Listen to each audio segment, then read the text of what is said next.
Bom dia, sou Emerson de Castro Júnior, sou de Matemática e Estatística da USP e vim trazer uma continuação a respeito de corpos. Será que tem algumas propriedades que não fazem parte das condições iniciais, mas que sempre estarão lá? Por exemplo, estamos acostumados a dizer que qualquer coisa multiplicado por zero dá zero. Será que isso vale para qualquer corpo? Vamos ver. Então, imagina que você tem um K munido da soma e da multiplicação corpo.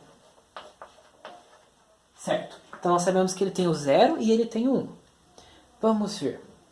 Imagina que você tem um elemento qualquer, ou seja, um A, ele é um elemento do corpo, e você quer saber o que acontece quando o A está multiplicado pelo 0. O que acontece quando o A está multiplicado pelo 0? Vamos lembrar que o 0 tem a propriedade de ser uma coisa menos a outra. Então, o A vezes o 0 ele é a unidade menos ela mesma. Lembra? Certo. E lembra que vale a distributiva também. Propriedade do corpo.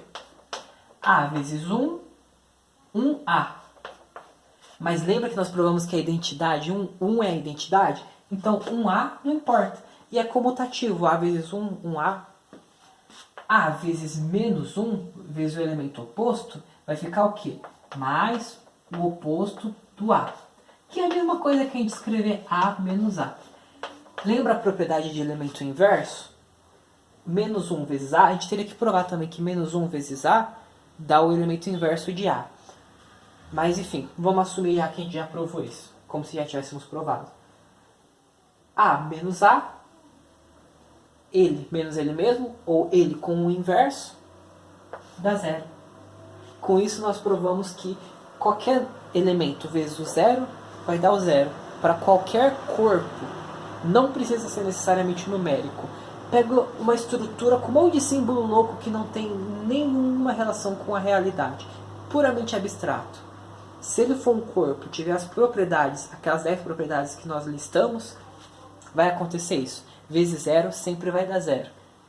Sinistro. Essa é a propriedade da multiplicação por zero. Vamos ver outra propriedade. No caso, as propriedades que são importantes também é a unicidade do zero. Existem vários tipos de zero ou um único tipo de zero? Vamos verificar. Imagina que tem o zero normal e o outro zero que eu vou chamar de zero linha. Não, vamos chamar de zero bolinha. Ele vai ter uma bolinha dentro dele. São dois zeros. Imagina que os dois têm a propriedade do zero. Pode ter dois números distintos que os dois são o zero? Ou o zero tem que ser só um? Vamos verificar. Bom, esse zero, ele basicamente, ele é o quê? O 1 menos o 1. Né? Unidade menos ela mesma. Unidade com o oposto dela, na verdade. Certo. Bom, ele é um zero, portanto ele é isso. Mas espera, ele também é um zero. Ele também é um elemento menos ele mesmo, com o oposto de si mesmo. Eu vou parar de falar que ele com o oposto e simplesmente falar que é menos, tá? Mas é equivalente as duas coisas. Então, esse zero, ele é também um elemento menos ele mesmo. Então ele é a mesma coisa que isso. Olha só, o zero é um elemento que é um elemento menos ele mesmo, com o próprio oposto, que também é igual ao outro zero. Ou seja, nós concluímos que os dois zeros são o mesmo número. Ou seja, em qualquer corpo há um único zero. Se você imaginar que tem dois zeros, eles acabam sendo iguais. Acabam sendo a mesma coisa. Então não há dois tipos de zero num corpo. Você pode falar, isso é trivial. Não necessariamente. Nenhuma estrutura que não é o corpo e que não tem algumas propriedades fundamentais, pode ser que tenha vários elementos que se caracterizem por zero. Só que esses zeros vão ser uns zeros meio doidos, porque eles não vão se comportar bem. Mas é possível. Outra. A unicidade da unidade. Não necessariamente unidade, mas do elemento neutro da multiplicação. Ou seja, imagina que tem o número 1 e tem o número 1 linha, né? Imagina que tem duas unidades para multiplicação. Tudo bem? Se você tem um elemento A no corpo, não importa quem seja esse A. Lembra que o 1 ele é neutro na multiplicação? Então ele é 1 vezes A. Porque 1 vezes A é o próprio A. Não tem diferença. Você pode colocar o pontinho se quiser, mas representa a multiplicação.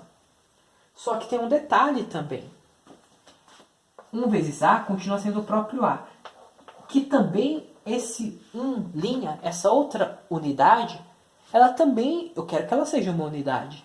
Outra unidade, mais uma unidade. Se ela é uma unidade, ou seja, o elemento neutro da multiplicação, ela tem que ter essa mesma propriedade. Então, o A também tem que ser 1' A.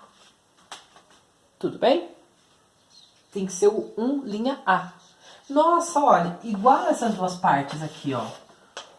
1A tem que ser igual a 1' A. Não importa quem seja esse A. Então vamos imaginar, vamos tomar que esse A não é o zero. Por que eu quero que ele não seja o zero? Porque aí basicamente dá pra gente multiplicar pelo inverso dos dois lados. Basicamente dividir pelo próprio A, como fazemos em equações. Multiplicando pelo inverso, simplifica, simplifica, e aí teremos o quê? Como simplifica, tem que dar a unidade. 1 vezes a unidade dá o próprio 1. 1' vezes a unidade continua dando ele mesmo. E concluímos que as duas unidades são iguais. Ou seja, se você supor que tem dois tipos de 1, vai ter só um tipo de 1 num corpo, que é o elemento neutro da multiplicação. Essas são três, na verdade, propriedades que vimos de qualquer corpo. Há muitas outras propriedades, mas quanto mais fundo você mergulhar, mais complicado vai ficando. E aí ficamos por aí. Tendo mais ideias, só tentar algebrizar elas. Usar as propriedades do corpo e tentar provar. Ou achar um caso em que ela falha. Se você achar um caso que ela falha, você deu um contra-exemplo e, portanto, a propriedade não é válida. E se você fizer passo a passo e chegar numa conclusão, você provou que a propriedade é válida. Bom, e é isso. Até a próxima, gente.